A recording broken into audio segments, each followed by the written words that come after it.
Why did Muhammad fear Arabian poets so much as to have several of them assassinated? In ancient Arabia, poetry was a passion.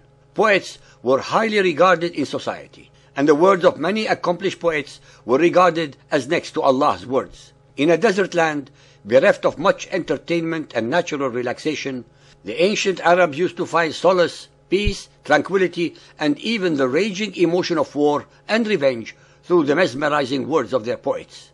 Poets supplied the Arabs with their mental and spiritual nourishment, since they memorized the ancestry, deeds, glories, and achievements of their tribes and passed them on to future generations through their students or disciples to keep the records alive. Poets were actually the news media par excellence of Arabia.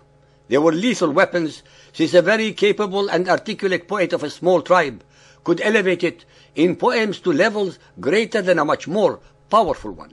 As far as our research has demonstrated, no poet in the long period of the so-called Jahiliyyah period, that is before Muhammad and Islam, was ever murdered for what he or she recited, unlike what was done by Muhammad and his followers. There were more female poets among the Jahiliyyah Arabs than during the entirety of 1400 years of Muhammad and Islam.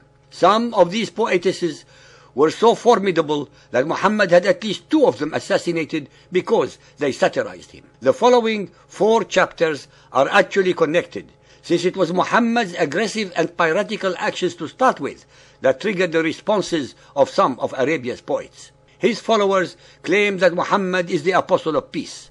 As you all know by now, nothing can be further from the truth. These 4 chapters are just more in our series that are exposing and revealing the very sadistic and cruel nature of Muhammad. We shall prove once more that he was in fact a terrorist, a criminal, and a mass murderer whose entire life was based on victimizing innocents and indulging in mindless violence, carnage, and massacre. He was a man who destroyed peace wherever he went, and in his place brought terror, plunder, rape, carnage, and death. When Muhammad first started shouting from the rooftops that he alone had the divine word of Allah, the people of Mecca ignored him.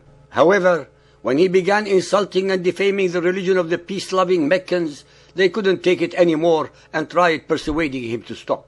Muhammad the coward was too scared of the growing hostility against him, and knowing full well that his Allah could not strike down the Meccans, he crept out one night and fled for his life. Ever since that incident, Muhammad was determined to take revenge on them. He escaped to Medina, which had a sizable Jewish population, and started plotting his revenge with a small gang of criminals. This was the beginning of Muhammad's trail of violence, hatred, and bloodshed that would soon destroy all that was decent in the culture of Arabia.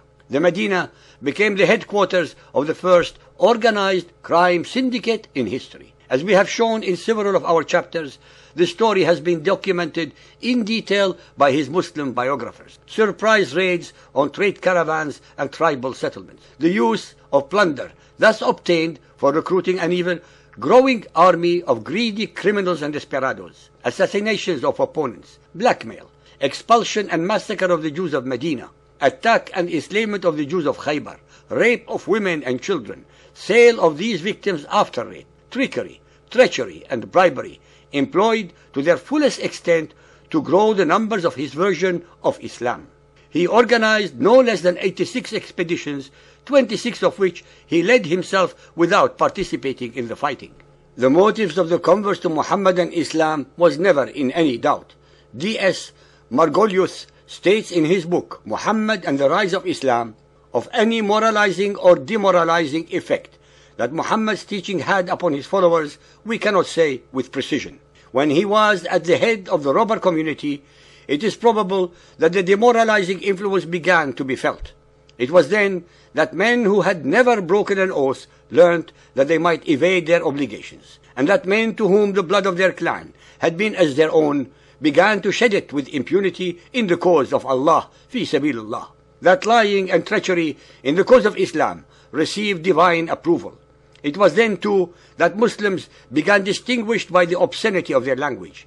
It was then too that the coveting of goods and wives possessed by non-Muslims was avowed without discouragement from the Prophet. The details of this criminal onslaughts in the form of piratical skirmishes and assassinations are chronicled in these chapters in a chronological manner. Please note that every time the Apostle of Peace committed one of his criminal acts, he always justified the crime by quickly claiming a divine revelation which conveniently removed the blame from his bloodied hands.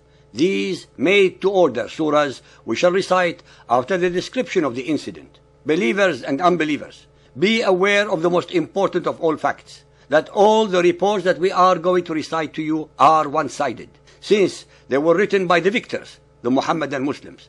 No one has any record of the victim side. Nonetheless, these records show clearly and without pulling any punches the true character of Muhammad and his followers. 1. The massacre of unarmed merchants during the sacred month of Rajab, 623 AD at Nakhla.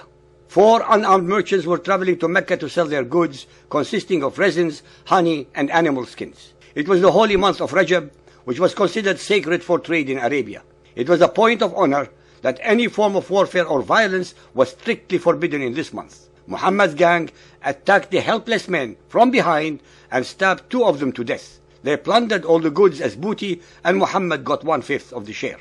This shows the utter lack of morals or scruples on Muhammad's part. The Prophet of Islam did not possess a shred of pity or kindness, or the slightest sense of justice. He cold-bloodedly murdered 2 innocent people who had never done him any harm and did not even know him.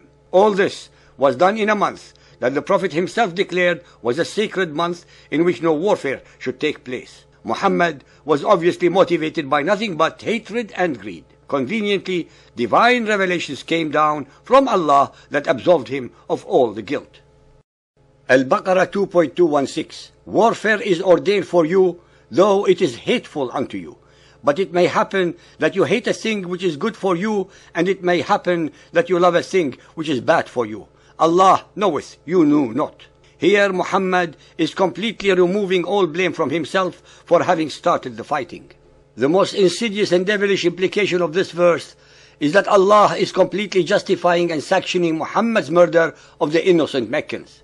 Over and above this, Muhammad is conveniently implying that warfare is hateful to him, but that he instigated it because it was ordained by Allah.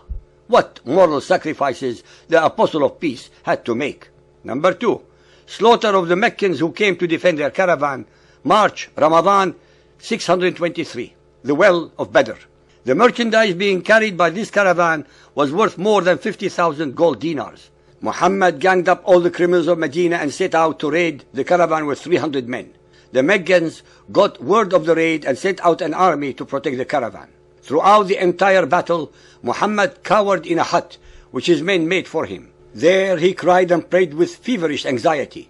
At one point, he came out of the hut and threw pebbles in the enemy's direction, screaming, "Let evil look on your faces, and by him who holds my soul in his hands, anyone who fights for me today will go to paradise." The Muhammadans killed over 200 and took 70 prisoners. All 70 of the prisoners were ransomed, and any prisoner who did not fetch a ransom had his head chopped off. Muhammad was gratified at the sight of his murdered victims.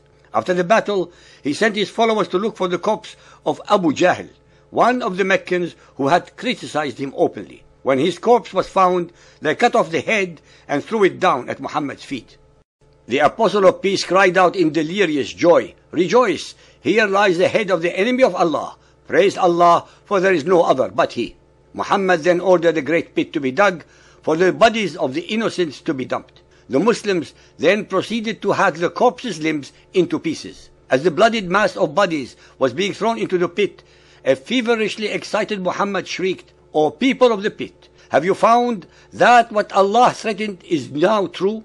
For I have found that what my Lord promised was true. Rejoice, all Muslims." One of the prisoners taken was defiant and Nadir ibn al-Harith, who had earlier taken Muhammad's challenge of telling better stories than him.